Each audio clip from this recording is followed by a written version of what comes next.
Hello guys, Kiddo here. It's Sunday again, and you know what's gonna happen. There's another new hot location for you guys.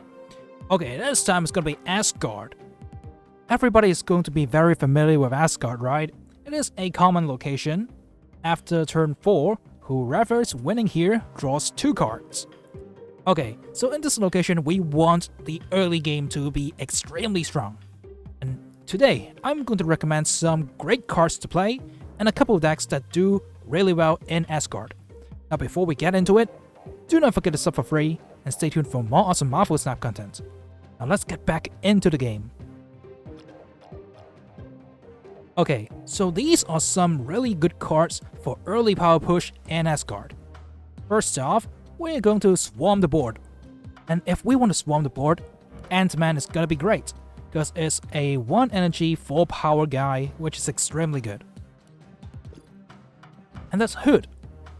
The great thing about Hood is you can just play it early game into a location that is not Asgard. Then bam, you get this demon to your hand, a 1/6.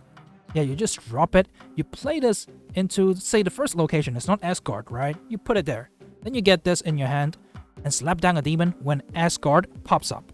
And you would pretty much just win it, because the demon is just way too crazy.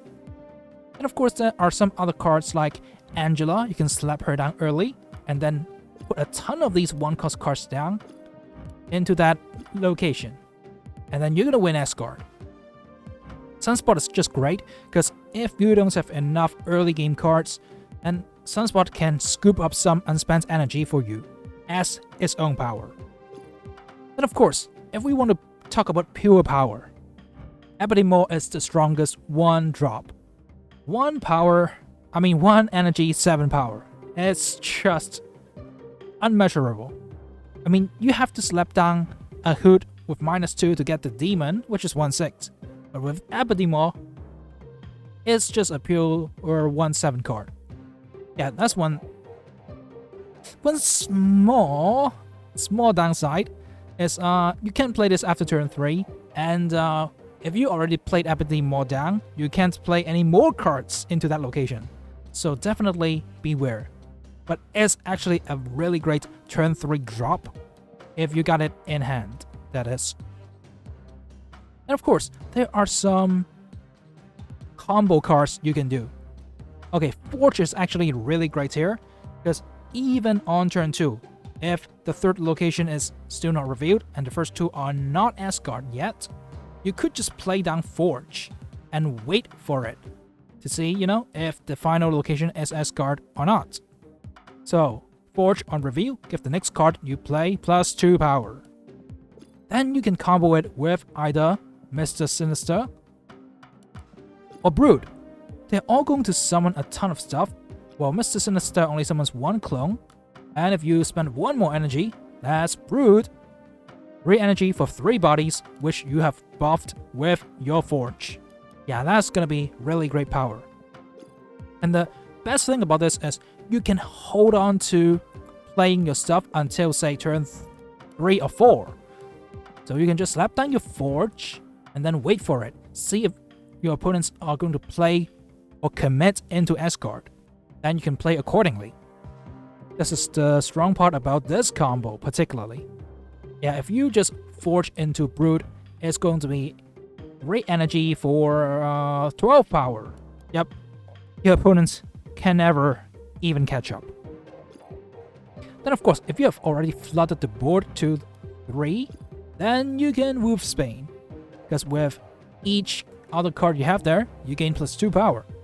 So this is going to be casually a 3/7, which is also pretty strong. Okay, then if you have 1 slot left, you could just slap down Captain America and buff your very low-cost cards like Sunspot, Ant-Man. They all work really well with Captain America. And that's one more combo you can make. It's actually a 1-card combo, but you have to play it accordingly to your opponent's plays. It's gonna be Groot. Say, on turn 3 and 4, if there's an Asgard on the field, your opponents are very likely to play your cards there, right? So you just slap down Groot. The newly well, quote, buffed Groot is going to have 4 power. But if your opponent played a card here, then gain plus 2 power. Yep, that's gonna be pretty good. Then of course, if you are already winning Asgard on say turn 3 or 4, you could just slap down your Juggernaut and bump all their stuff into another lane if they want to commit to Asgard and take it from you. This is a really good way to guarantee a win in Asgard. So these are the cards that are really great as early power play cards in Asgard. But note that this is not a real deck. Do not just copy this and expect to win games. Yep, these are just the early power cards you can play to help you win Asgard. So you can draw 2 more cards and wreck your opponents in the late game. Now let's jump into some decks that are going to be generally pretty good in this location, Asgard. Okay, the first one I want to recommend is the She-Hulk Bayro. Exactly. So Bucky Barnes is what we are going for here. Bucky Barnes, you slap it down as a 2-1, but when you destroy it, it's going to become a Winter Soldier with 2/6. Bam! So strong.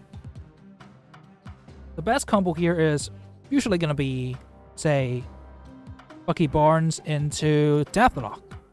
And that's going to be an 11 power card combo.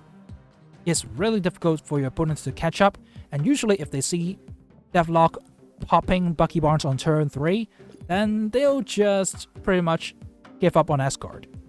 And that's gonna gain you a lot of advantage, because you want to draw cards with the stack. You want to get all your destroy mechanics, so you can get your death to a very low cost, and of course, you want to Moon Girl that Death and She-Hulk, so you can get some really crazy late game combos off. And drawing cards could really help you, because if you don't draw into your She-Hulk and Death, then, this deck is not as fun. It's still really strong with Arrow and Leader, so, don't you worry about that late game. This deck is generally strong, and also pretty good in Asgard as well.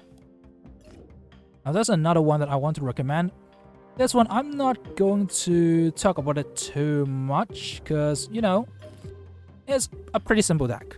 It's one deck that you might already have most of the cards when you are playing this on day 1. So it's the Ongoing Destroyer deck. You just slap down a ton of stuff, as I mentioned earlier in the video. Ant-Man into a ton of other small cost cards, then into Captain America. Bam! You just win that lane, and in Asgard you draw 2 cards. Awesome. And if you both commit, just slap down Mojo. So, there's no way your opponents can outpower a Mojo, right? Okay, now on with another deck. This is the deck that I personally would play the most in this new hot location Asgard. It's going to be the Sabu deck. Yep, this is my optimized version. If you have not seen it yet, definitely check it out. I have some guides popped up on Sabu, so definitely watch them if you have not yet. Okay, Sabu is great because on turn 3 you can just slap it down, then on turn 4 you can drop 2 4-cost cards. Because, Sabu reduced their cost by 2. So, let's say, you drop a Rock Slide into, well, maybe don't high roll yet. Just go for a Rock Slide and a Jessica Jones. That's gonna be 10 power already on turn 4. Yep, imagine if you have Rock Slide and White Queen. Casually, on turn 4 you drop 12 power into Asgard. Like, how can your opponents deal with that?